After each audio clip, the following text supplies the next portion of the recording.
She was just here. There is no explanation for it. We can't even make sense of it. Murder-suicide that happened Tuesday in Cohoes. Our reporter Lauren Holdmeyer spoke with Shay Timberlake, the sister of Jadet, who shot and killed his wife and then himself on Tuesday. She was mid-sentence on a video call with her own mother when a hand reached into frame and took the phone away. The call ended. Nobody heard from her again. Hours later, police would find her dead, next to the man who took that phone from her hand. Before we get into what happened, if you're new here, welcome to Real True Crime Analysis. If you want more cases like this one, breaking down the facts, the timeline, and the questions that still don't have answers, hit subscribe and turn on notifications so you don't miss the next investigation. And if this case moves you the way it moved me, drop a comment and let me know your thoughts. It genuinely helps this channel grow. Gabrielle Forman went by Gabby to the people who loved her. She was a nurse in Cohoes, New York, a small city just outside Albany, working at a hospital in nearby Saratoga. But nursing wasn't the ceiling for her. She was actively going to school to become a nurse practitioner, with plans to eventually open her own clinic. Colleagues who worked alongside her told her family that they wished everyone on the floor could be like her. Her father, Owen Sterling, described her as beautiful, smart, loving, and caring, and said he couldn't have asked for a better daughter. Her godmother remembered her as someone who loved to travel and capture every moment of her life, recalling a trip where Gabby rode camels in Dubai. By every account, she was someone who gave herself fully to the people and the work she cared about. She shared her life with her husband, Jadet Forman, 37 years old. The two had been together for 3 years before marrying in October 2024. And they lived together in a second-floor apartment at the Lofts at Harmony Mills, a converted mill building on North Mohawk Street in Cohoes. On paper, there was nothing that stood out about this couple. Police later confirmed that Jadet had no criminal history in New York or anywhere else, and there had been no prior police calls or complaints from apartment management about domestic issues between them. To the outside world, this looked like an ordinary young couple building a life together. But behind closed doors, something else was happening. According to a cousin who later spoke with local media, the couple was in the process of getting divorced. That same cousin described Jadet as an aggressive partner, someone with a temper who would throw things, though she was clear that she never knew him to strike his wife. Other family members painted a more complicated picture, describing a couple who'd had normal marriage struggles before, who had talked about divorce in the past, but always found their way back to each other. One relative put it simply, they'd had their issues, and they'd worked through them before. But this time felt different. This time, the conversation about divorce had reached a point it had never reached before. Now here's where the timeline becomes important, because everything we know about Gabby's final hours comes from a chain of phone calls that started with something as ordinary as a birthday. On Tuesday, August 18th, 2026, Gabby was on a video call with her mother, who was celebrating her own birthday down in Georgia. Gabby had just returned home from that same trip, where she'd celebrated her mother's birthday and watched her younger sister head off to college. It was a happy occasion. And then, according to relatives who spoke to local station WRGB, the call took a sudden turn. Jadet reportedly walked into the room, took the phone from Gabby's hand, and ended the call. Police confirmed that no shots were fired while Gabby was still on that call. So whatever happened next happened after the phone went dark. Does that detail seem unusual to you? A husband physically removing a phone from his wife's hand, mid-conversation with her own mother. It's the kind of moment that on its own might mean very little. But in hindsight, knowing what came next, it's hard not to look at it differently. Gabby's mother, unable to reach her daughter again and growing worried, reached out to Gabby's brother and asked him to check on his sister. He drove to the apartment at Harmony Mills, and according to police, as he approached the building and called out Jadet's name, he heard gunshots. He immediately called 911. Around the same time, just after 11 a.m., police say they received multiple calls from other residents in the building, everyone reporting the same thing: 2 shots fired. Officers arrived at the complex quickly, but what happened next is one of the most difficult parts of this case to sit with. Police did not enter the apartment right away. According to Cohoes Police Chief Todd Walden, officers only knew that shots had been fired inside, and after that they heard nothing. No further gunfire, no screaming, no sounds of distress.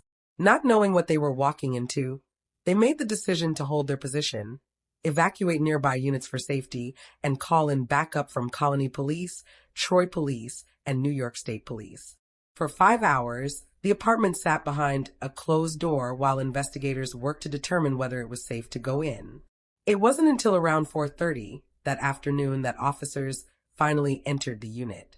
Inside, they found both Gabby and Jadet dead from gunshot wounds. Now, if you're watching this and asking yourself whether those 5 hours mattered, whether a faster response could have changed the outcome, you're not alone. That question weighed heavily on this community too. But an autopsy conducted the following day gave investigators a clear and, in its own way, difficult answer. Chief Walden told reporters that both Gabby and Jadet were killed in a manner that meant they would not have survived, regardless of how quickly police had been able to get inside.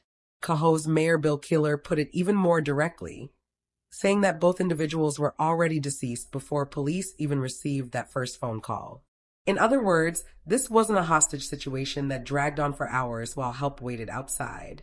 By the time anyone dialed 911, it may already have been over. That same autopsy confirmed what investigators had suspected almost immediately. Jadet Forman shot and killed his wife with a single shot, then turned the gun on himself. It was formally ruled a murder-suicide.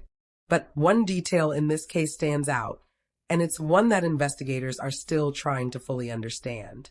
The gun Jadet used was what's known as a ghost gun, a 9mm firearm that wasn't purchased through a licensed dealer, but assembled privately from parts, likely ordered through the mail.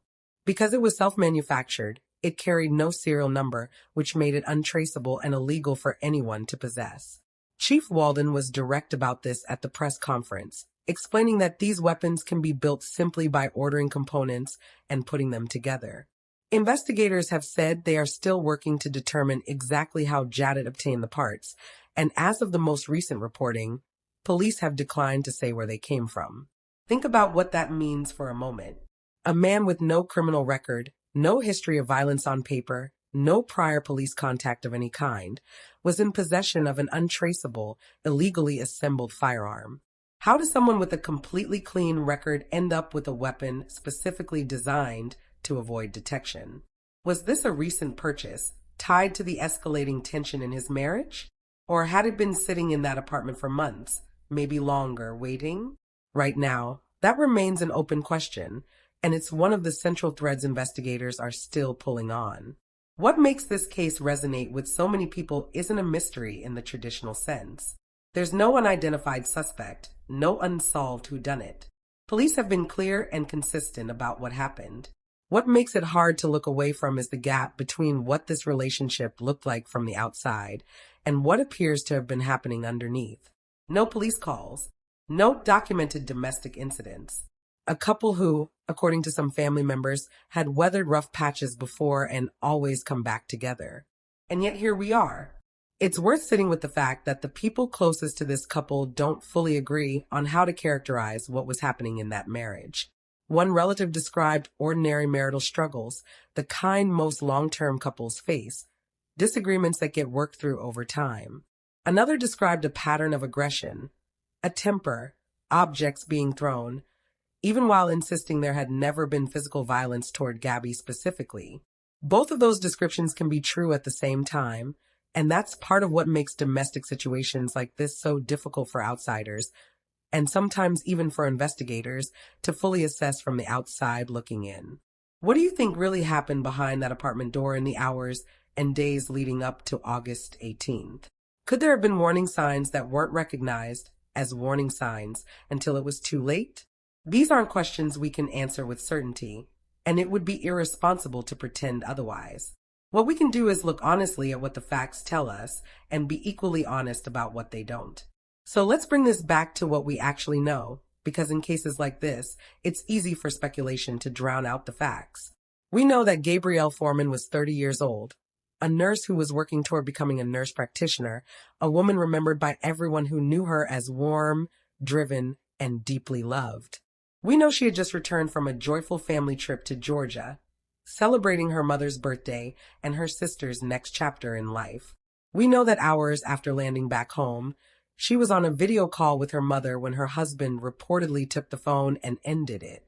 We know that gunshots followed, that her brother heard them as he arrived to check on her, and that by the time police finally entered the apartment 5 hours later, both Gabby and her husband Jadet were already gone.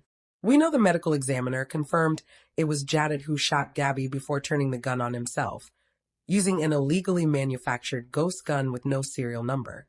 What we don't know, and what investigators are still working to determine, is exactly how Jadet obtained that weapon and what specifically happened in the moments after that phone call ended, before the first shot was fired.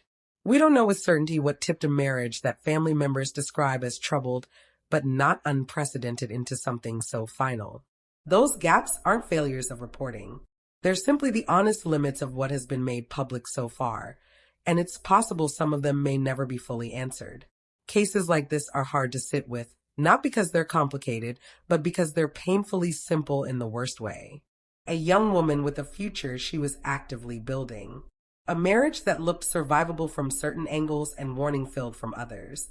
And an ending that arrived faster than anyone around them could process. Gabby's godmother said it best in the days after. She was just here. Hours ago. She was just here. There's no explanation that makes that easier to accept. If there's a reason to keep talking about cases like Gabby's, it's not to sensationalize what happened to her. It's to look honestly at how quickly things can shift behind closed doors and to ask, respectfully, what signs might be worth paying closer attention to, both in our own lives and in the lives of people we love. Does this case leave you with more questions than answers? I'd genuinely like to know what stands out to you the most. Drop your thoughts in the comments and let's talk about it together, respectfully, the way this case and this family deserve. If you found this analysis informative, don't forget to like this video, subscribe to Real True Crime Analysis, and turn on notifications so you never miss another investigation. Thanks for watching, and I'll see you in the next case.